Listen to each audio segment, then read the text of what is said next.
Halo semua, perkenalkan nama saya Budi Setiawan. Saya merupakan mahasiswa aktif Universitas Bunda Mulia Program Studi Manajemen.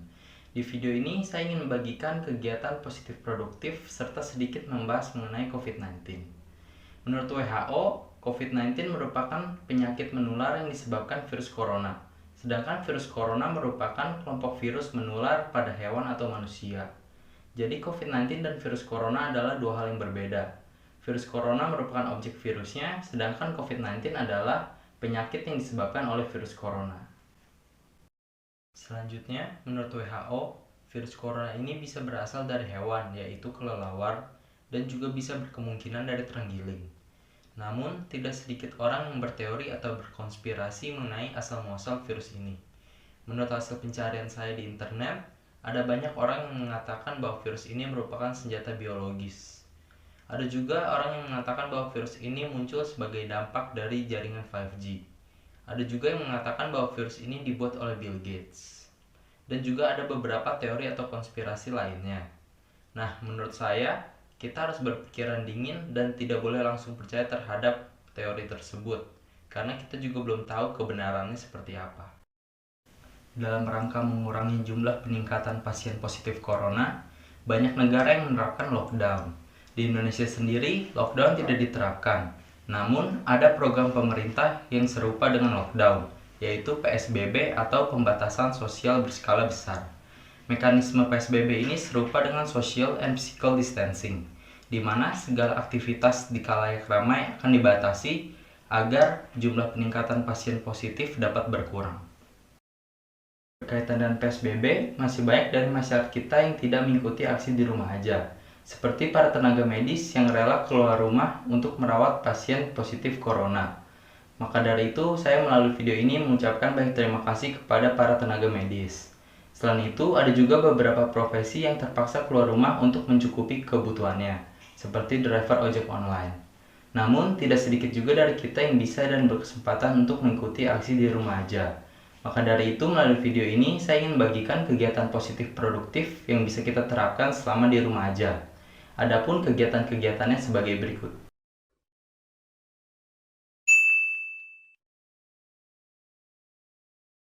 Walau kita tidak diperbolehkan pergi ke kantor, kampus, ataupun sekolah, kita harus tetap melaksanakan kewajiban kita secara maksimal, baik itu belajar ataupun bekerja.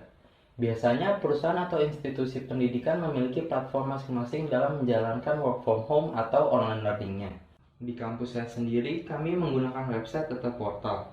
Di dalam website tersebut, mahasiswa diwajibkan mengikuti forum diskusi bersama dosen mengenai sebuah materi. Namun, forum tersebut hanya bisa diakses ketika jam mata kuliahnya sedang berlangsung. Maka dari itu, beberapa dosen membentuk grup chatting bersama para mahasiswanya, agar para mahasiswa tersebut dapat menanyakan materi kepada dosen setiap saat. Dan yang terakhir, mahasiswa akan diberikan tugas untuk menambah serta menguji pemahaman terhadap materi yang telah diberikan.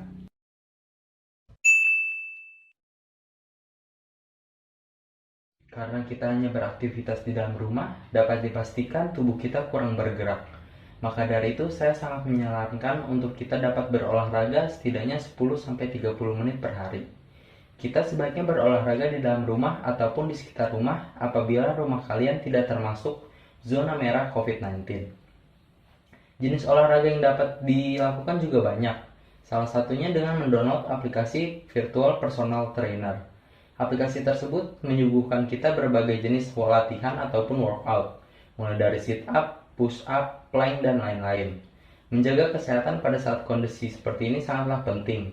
Setidaknya kita dapat meminimalisir penularan virus corona ke diri kita. Walau kita sudah bekerja ataupun belajar dengan maksimal, tidak bisa dipungkiri pasti kita masih memiliki waktu luang yang banyak. Dikarenakan bekerja ataupun belajar dari rumah tidak seintens ketika belajar ataupun bekerja dari kantor atau kampus. Maka dari itu, kita dapat mengisi waktu luang tersebut dengan hal-hal produktif, seperti mempelajari hal-hal atau skill-skill baru yang bisa menambah value diri kita sendiri. Skill baru tersebut kita bisa dapatkan dari berbagai platform di dunia maya, seperti YouTube ataupun Google. Saya sendiri sangat senang mencari video mengenai tutorial editing foto dan video di YouTube.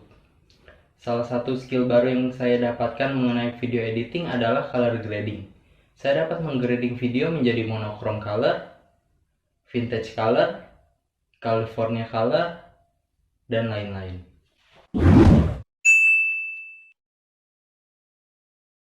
Mungkin dari kalian baik yang bertanya-tanya ataupun bingung mengapa kegiatan menonton film, TV series, serta video yang bertema entertain dapat dijadikan kegiatan positif produktif.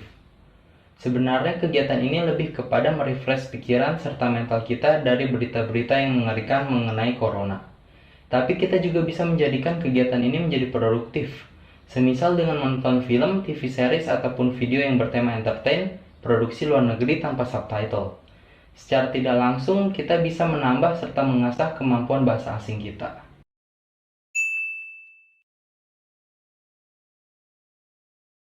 Cuci tangan harus kita lakukan sebelum dan setelah melaksanakan 4 kegiatan produktif yang saya sebutkan, serta sebelum dan sesudah melaksanakan aktivitas lainnya. Hal ini bertujuan untuk meminimalisir penularan virus corona pada diri kita.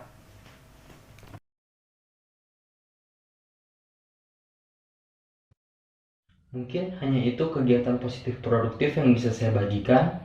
Apabila teman-teman memiliki kegiatan positif produktif lainnya, silahkan tinggalkan di kolom komentar. Hal tersebut bermanfaat dan dapat dijadikan referensi untuk kita semua. Akhir kata, saya mohon maaf apabila ada kesalahan ataupun kekurangan teknis pada video. Terima kasih dan di rumah aja.